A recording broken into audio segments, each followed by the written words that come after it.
Bien, vamos a continuar con Romanos capítulo 12 y ya vamos finalizando esta porción de la escritura.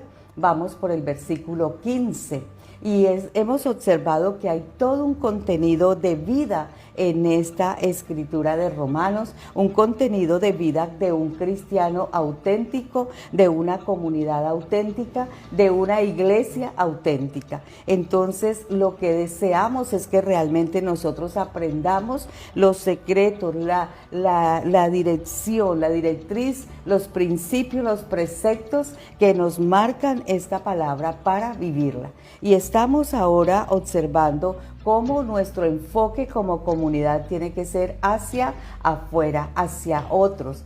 Llegar y buscar que otros también reciban de esa bendición de lo que nosotros hemos recibido. Y de la manera en que ellos la pueden recibir es impartiéndolo, es entregándolo, es dándole a otros lo que hemos recibido del Señor. Por eso en este versículo donde continuamos mirando que el amor se tiene que convertir en acción y el tema es convirtiendo el amor en acción. Miramos este texto del versículo 15 que nos dice: alégresen con los que están alegres y lloren con los que lloran. Vivan en armonía los unos con los otros. No sean arrogantes, sino háganse solidarios con los humildes. No se crean los únicos que saben. Y es bien interesante mirar este versículo 15 y 16 de Romanos 12 y nos anima, nos desafía a tener unas acciones hacia afuera, hacia los otros. Y esas acciones deben de manifestar la imagen y semejanza de Dios en nosotros. Esas acciones deben de hacer que el prójimo vea que nosotros estamos amando a Dios, pero que también le amamos a Él. Que vea que nosotros somos amados de Dios y que por ser amados de Dios, el amor de Dios abunda en nosotros y se convierte en actos de amar, en actos de perdonar, en actos de tener compasión, en actos de regocijarnos con ellos, de alegrarnos con ellos, pero también en actos de solidaridad, en actos de misericordia con los demás. Por eso, cuanto más personas nos persiguen, el Señor dice, debemos de hacer el bien. Cuanto más personas nos aborrecen, debemos de hacer el bien. Cuantas más personas a nuestro alrededor no conocen de Cristo, nosotros debemos de hacer el bien. Nosotros debemos de amarles, nosotros debemos de manifestar nuestra solidaridad con ellos. Si están alegres, felicitarles. Anoche hicieron el vecino la fiesta de cumpleaños, les trajeron serenatas, quizás se embriagaron hasta la mañana. Bueno, yo también puedo decirle, me uno a ese regocijo, le felicito. Permítame bendecirle a través de una oración a Dios para que su vida reciba más y más bendiciones y larga vida. Entonces el vecino no se va a negar a eso y va a decir gracias por felicitarme. Y es un acto tan sencillo, es un acto de manifestar el amor de Dios. Y esa persona dice, no tengo a un evangélico religioso obstinado en sus principios y alejado de nosotros, sino que tengo una persona que también mira, que yo celebro y se disfruta o se alegra con el hecho de que yo tenga vida y que esté celebrando un cumpleaños. Entonces esas acciones, sin irnos a involucrar allá, sin ir a levantar el codo con él para decirle que también estamos contentos, son acciones que manifiestan que hay un cristiano que ama a sus vecinos, que está feliz con ellos, que se regocija con ellos, ¿cierto? Cuanto más cuando se llora. Dice, lloren con los que lloran. lloren con en esa necesidad, lloren en una oración sentida, lloren llevando un acto de misericordia, lloren llevando un acto de compasión, entréguenle una acción que manifieste ese amor hacia esas personas. Entonces, donde hay estas manifestaciones, se hace visible la misericordia y la gracia de Dios. Nunca somos más que Cristo cuando estamos tratando a la gente. ¿Y cómo nos trata Cristo? ¿Cómo está el Señor con nosotros? ¿Cómo han sido las manifestaciones de amor con nosotros? Y nunca nosotros seremos más que Cristo cuando estamos tratando a la gente. Entonces a veces creemos que no lo merece, no es esta persona que ha sido tan mal vecino, no merece que yo pase y le diga felicitaciones por su cumpleaños. No, esta persona no merece que yo le haga un servicio porque siempre me ha pagado mal. Entonces, ¿qué sería?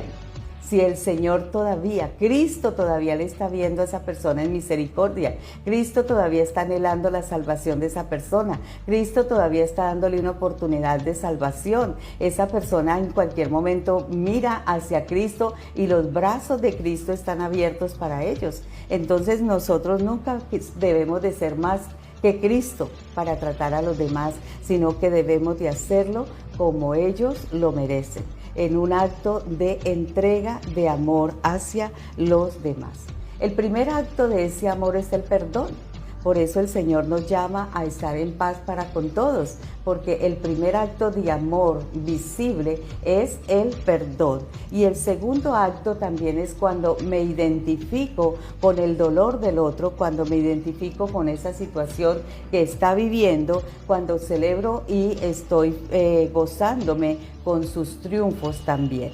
Entonces, en este segundo paso es cuando se puede abrir las puertas para comunicar un evangelio. Es cuando se puede abrir las puertas para dejar venir a Cristo al corazón de esas personas. Eso muchas veces es lo que pasa con nuestras familias. Nuestras familias conocieron que nos volvimos cristianos y como que nos apartamos de ellos, y entonces ellos son ahora los inconversos hijos del diablo, y comenzamos a subvalorar, a subestimar a ese hermano, a esa hermana, a ese familiar, y no vemos la grandeza de lo que ellos es. Y muchas veces esas personas no cristianas, aparentemente no creyentes, tienen actos de misericordia más grandes que quizás los que nosotros tenemos. Yo doy testimonio de ello, tengo familia, hermanos en mi hogar por los cuales oro, sobrinos por los cuales clamo la salvación de ellos, pero son personas muy hermosas en actos de amor, muy misericordiosas, son personas muy, muy generosas, personas que sabe uno que están con nosotros en ese momento de necesidad, que son tan solidarios. Pues cuánto más nosotros como cristianos tenemos que ser personas visibles en actos de amor hacia los demás. Por eso el tema el mismo capítulo nos lleva a vivir en una vida de armonía.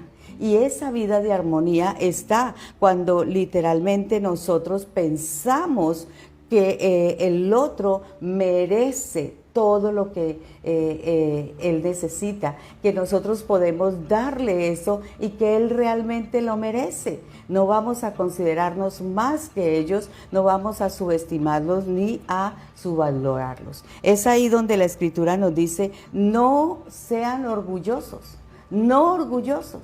No vanagloriosos, no engreídos, no dándose como altivos, sino asociándose con los humildes. No sean sabios en vuestra propia opinión. Y qué tremendo, porque cuando somos sabios en esa propia opinión, siempre nosotros vamos a pensar más de lo que debemos pensar de nosotros. Por eso el Señor nos dice, tienen que ser mesurados, no tienen que tener un alto concepto o un concepto más allá de las que deben de tener.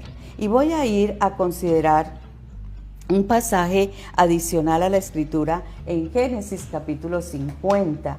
Este es el último capítulo de Génesis, donde encontramos a José reconciliándose, o ya se ha reconciliado con sus hermanos. Entonces el padre de José y de sus hermanos, Jacob, ha muerto, y a ellos les parece ahora que llegó el momento de la venganza de José. Y entonces ellos tiemblan y tienen pánico y dice: ahora que ha muerto mi padre, lo más seguro es que José va a venir a tomar en cuenta todo lo que nosotros le hicimos, y ahora llegó el momento en que José se va a vengar de nosotros, llegó el momento en que José va a venir contra nosotros y nos va a poner quizás a padecer hambre, porque él está en posición de gobierno y tiene toda la autoridad sobre el país y sobre nosotros. Por lo tanto, ellos creyeron que él se iba a llenar de orgullo, pero él sabía el buen consejo del Señor, porque eso es lo que la Escritura nos dice. Y voy a leer este pasaje.